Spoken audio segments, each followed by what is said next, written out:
Olá para você. Hoje eu quero trazer aqui um tema muito importante, que é para falar sobre o que a menopausa, aliás, a perimenopausa, tem a ver com traumas relacionais. Perimenopausa ela é associada, é um grande sinônimo para pré-menopausa, ou seja, as oscilações hormonais que acontecem antes da menopausa.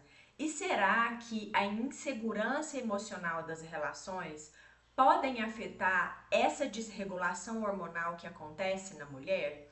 A gente vai então começar a falar sobre será que crescer em famílias disfuncionais, entrar em contato com relacionamentos que são tóxicos na adolescência e também relacionamentos potenciais narcisistas na fase adulta acabam impactando? Sim, eu já trago aqui de antemão para você que quando a gente entra em contato com relações que geram uma imprevisibilidade comportamental, isso acaba deixando marcas profundas no nosso corpo e na nossa mente. E a gente vai começar a entender como que é que isso pode então ajudar a agravar a perimenopausa na mulher.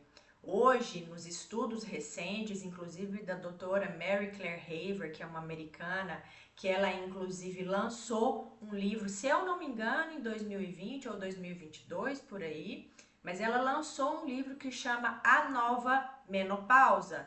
E por conta desses vários estudos, ela despontou aí, principalmente em termos de pesquisas científicas, trazendo para nós a verdade que acontece em que os nossos ginecologistas, médicos clínicos aí, não estão sabendo a realidade que acontece nessa baixa do bem-estar da mulher que é acima dos 35, piorou dos 40 mais. Então aqui a gente vai começar a observar e aí veja, se você sente, por exemplo, que você tem uma ansiedade que ela é muito constante, se você fica em um estado de hipervigilância frequente, se você percebe que você tem confusão mental ou sensação de que o seu corpo está em colapso, depressão, congelamento, esse vídeo aqui ele é para você.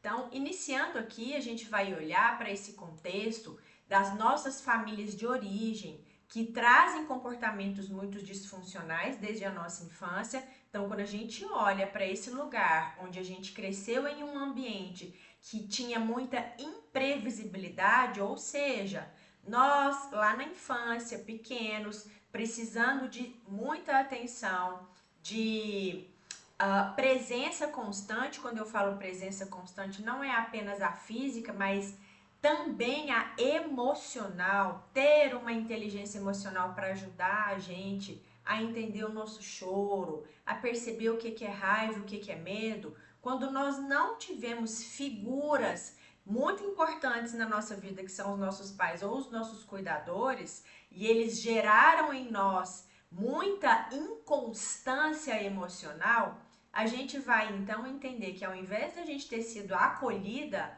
muitas vezes a gente foi rejeitada, nós não fomos vistas e não nos sentimos reconhecidas naquele lugar. Ao invés disso, nós fomos invalidadas, diminuídas, às vezes humilhadas. Isso lá atrás na infância.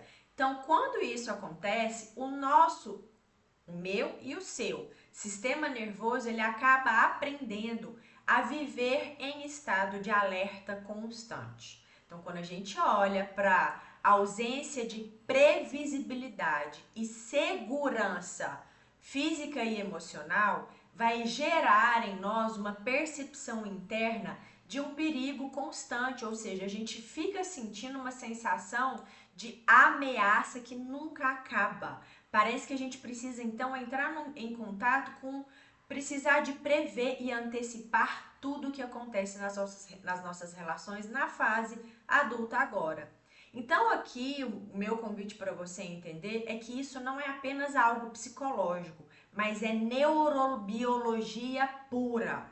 Primeiro a gente começa a entender que o nosso corpo ele aprende a liberar cortisol e noradrenalina como uma forma de sobrevivência. Então, o grave problema aqui é que quando a nossa mente e o nosso corpo entram nesse estado crônico, isso vira realmente um grave problema. Então, a nossa mente e o nosso corpo acabam que eles já não conseguem diferenciar o perigo real de risco iminente de vida ou de morte com um perigo percebido. Será que o que eu estou percebendo aqui é algo que eu posso confiar ou não? E a gente acaba saindo desse lugar de eu não sei se eu posso nem confiar na minha própria suposição. E isso, gente, é muito triste. Quando a gente então fala sobre isso, a gente está falando de traumas relacionais que a gente traz no desenvolvimento da nossa vida, ao longo aí das nossas fases da infância, adolescência e também no nosso desenvolvimento da vida adulta. Isso acaba então reorganizando profundamente os nossos sistemas internos de estresse. O estresse, é muito bom a gente lembrar aqui que o estresse ele faz parte da nossa vida, que é muito diferente de um estresse constante cronificado. Então, quando a gente começa a entender que reguladores de humor, como a dopamina, a serotonina, que são neurotransmissores, eles estão ligados a essa sensação e percepção de prazer. E eles vão fazer sim essa regulação do nosso humor. Só que quando a gente entra num estado de alerta constante, eles ficam em baixa. E enquanto eles ficam em baixa, outros entram em alta, que são o cortisol e a noradrenalina, que eles acabam permanecendo e deixando o corpo nesse estado de hipervigilância constante. E aí, essa química interna, ela acaba moldando a nossa forma da gente se vincular e se conectar nas relações com outras pessoas, na forma que a gente vai amar, inclusive o jeito que a gente aprendeu a confiar, ou se é melhor dizendo, a desconfiar. Por isso que muitas das vezes a gente acaba crescendo, tentando prever e antecipar se a gente vai ser abandonada, se a gente vai ser rejeitada, ou a gente também entende que a gente precisa de se anular as nossas necessidades básicas, justamente para a gente não perder o vínculo. E isso se torna uma manutenção e uma tolerância desse tipo de relacionamento a qualquer custo, inclusive ao custo do nosso bem-estar e da nossa sanidade mental. E o que é que tudo isso que eu estou trazendo tem a ver com a perimenopausa?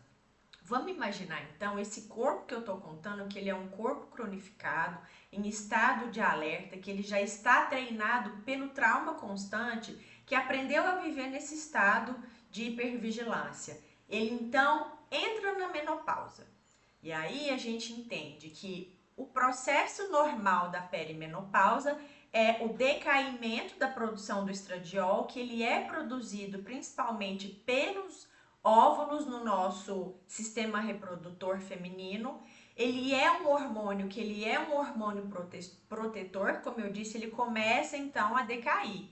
E com ele caem também outras proteções naturais que estão totalmente vinculadas a essa produção de serotonina, aliás, a essa produção de estradiol. E aí esses outros sistemas são o da serotonina e o do GABA, por exemplo, que eles normalmente ajudam a gente a manter a nossa calma e a nossa clareza mental. Então, qual que é o resultado de todo esse imbróglio? A gente vai entrar em contato com sintomas que eles parecem multiplicados, como por exemplo, a depressão, a ansiedade. Você vai perceber dificuldades enormes de você dormir bem. Muitas vezes é uma dificuldade de entrar num sono profundo ou de manter o sono até amanhã.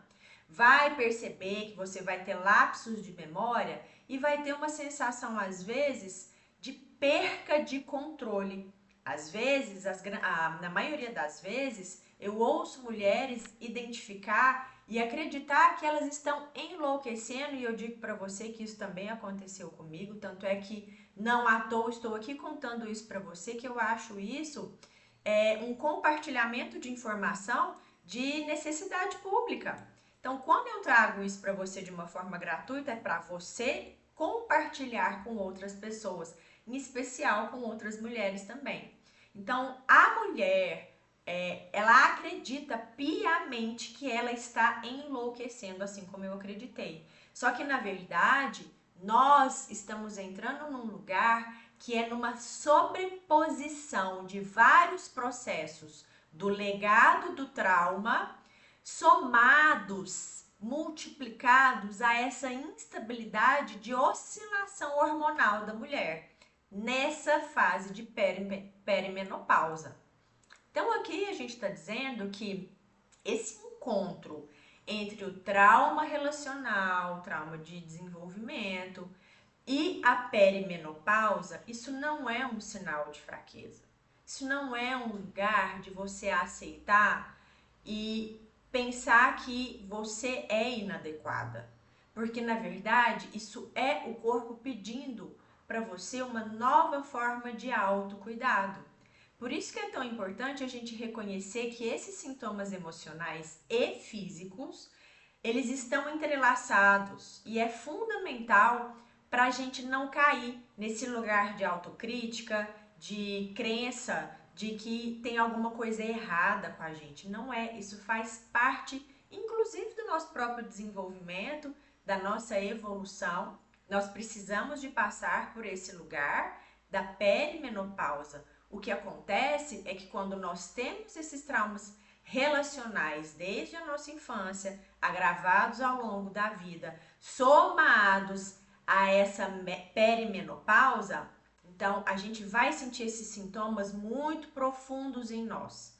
Outra coisa que acontece é que quando nós temos esses traumas que já trazem em nós, na nossa história, todo esse processo de desregulação emocional, hormonal e de neurotransmissores, a gente então vai antecipar muitas vezes esse período da perimenopausa.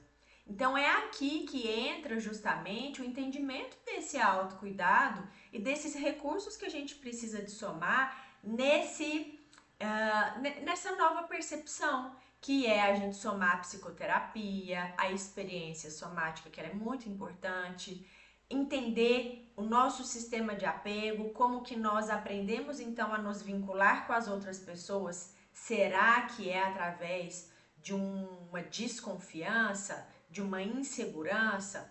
E por conta disso, eu preciso às vezes de entrar inclusive com suporte médico quando necessário, principalmente quando a gente está falando sobre reposição hormonal ou também entrar em estratégias que são integrativas de uma regulação emocional e hormonal.